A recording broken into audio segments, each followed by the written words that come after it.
A chess game is all about tactics and strategies.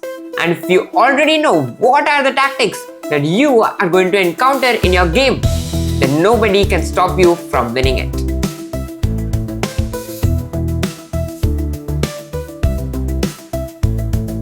Hi, my name is Karan Parikh and I have been playing chess since 7 years. And I will be your guide for today's video. In this video, we are going to be seeing 5 most common chess tactics that will help you improve you at your chess game. So without wasting any further time, let's get started. To start off, I will be going to share you the first tactic, that is the pin. So let's see the pin with the help of an opening. We go e4, e5. Knight f3, knight c6, bishop c4, knight to f6, and d3, bishop c5, and now we play the move bishop to g5. And this on your screen is known as a pin, where we have pinned a minor piece, that is a knight, to a major piece, that is a queen. So to define pin is that we are restricting a minor piece or a small piece, because if it moves somewhere, then the major piece or the big piece behind it is hanging. Also, one thing to note is you should attack the pinned piece twice, or you should keep attacking the pinned piece. In this case, let's say black castles. We bring out a knight, pawn push, and now we play the move knight to d5. And we know this knight right here is restricted of its movement because it cannot take this, as if it takes it, then the queen will be hanging, and hence we have now 2 attackers on this, and whatever black plays, let's say bishop to e6, then we can simply ruin black's structure and his king is there in the open. So always note, only pinning a piece will give you nothing, but if you keep attacking the pinned piece, especially with a pawn, if you attack the piece with a pawn, then you can get the piece for free. Going on, we'll see now what is called an absolute pin.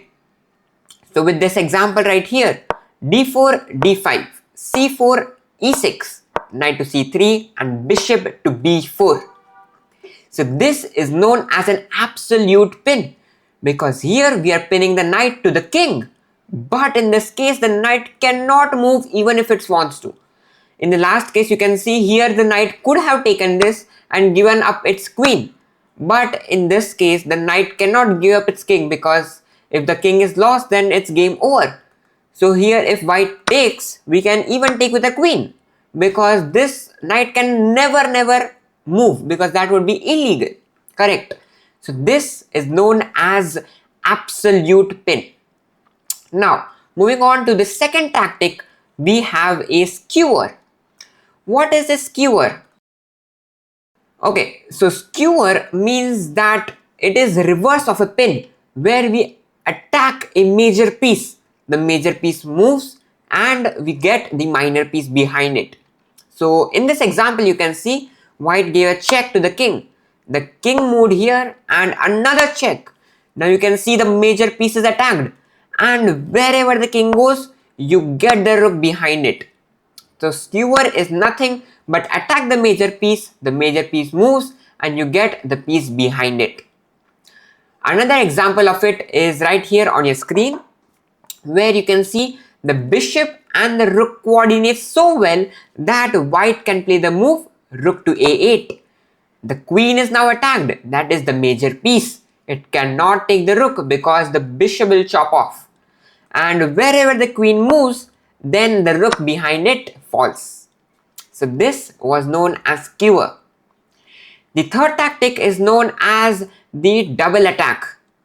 As you can see on your screen, this is known as double attack. But how did this happen? When your opponent's pieces are on the same rank, in this case, you can execute what is known as a double attack with a pawn. You play the move pawn to d4, and both the pieces are attacked at the same time. Wherever the bishop or the knight moves, you get one of the piece, and now you're winning. To give another you can say pattern in which double attack can take place is right here. you give a check with your bishop. It is a check the king has to move or the knight can interfere between. But whatever black plays, you get the rook after this. So this is also indeed a double attack where you are attacking the king and the rook at the same time. So this was all about double attack. Moving on to the fourth tactic that is known as knight fork. This is a very common tactic that many players misses in the game. So here let me take this opening in which it occurs. e4, e5, knight f3, knight c6, bishop c4 and knight f6. The two knights defense. And here we go for the fried lever attack, that is knight to g5.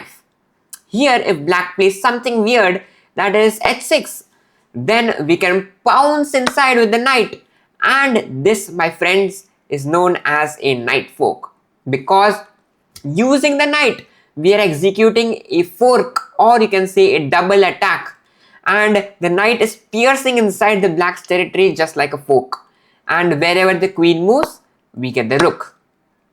So this is known as a knight fork. Another way in which this can be executed is right here. d4, d5, bishop comes out, knight comes out, we go inside with a knight, and now in this case we go knight c6, and this is also a knight fork, you can say an absolute knight fork, because here the major piece, that is the king, is directly attacked and the king has to move because it's a check. Wherever the king moves, you get the rook. So this was known as knight fork. Remember this especially because this is very common in the chess game. The last thing is the discovered check. This is a complex tactic, but if you master this, then this can confuse your opponent totally. So in this tactic, you have a piece that is attacking the king but not directly, because it has a piece in between that is blocking it. So right now in this position there is no check, but you can see wherever this knight moves away from the path, the queen will activate the check and then the king will have to move. So to take advantage of this, we move knight to a square that attacks another piece. So it's a check as well as we are attacking the another piece with the knight. And so wherever the king moves, the piece is gone. So this was the discovered check where our piece is blocking the own check. So we just move it, attack another piece and then win it. Another example of it is right here on your screen. Here we play the move knight to d5 check. It's not a check with the knight, it's a check with the rook. It's a discovered check, and wherever the king moves, you capture the queen. So this was all about the discovered check, and with this we have completed 5 most common tactics that you will occur in your chess game. Another thing that is a homework for all of you guys is, why is only knight d5 a winning move right here? Why cannot we play the move knight to e4? Or we can play this, but this is not so good. Yes, so this is your homework. Comment down the answer in the comment section, and yes, this was for the video. If you like the video, hit the like button. Comment down your views on the video in the comment section, and meet you in the next video. Till then, stay safe, play chess and keep learning. Bye bye.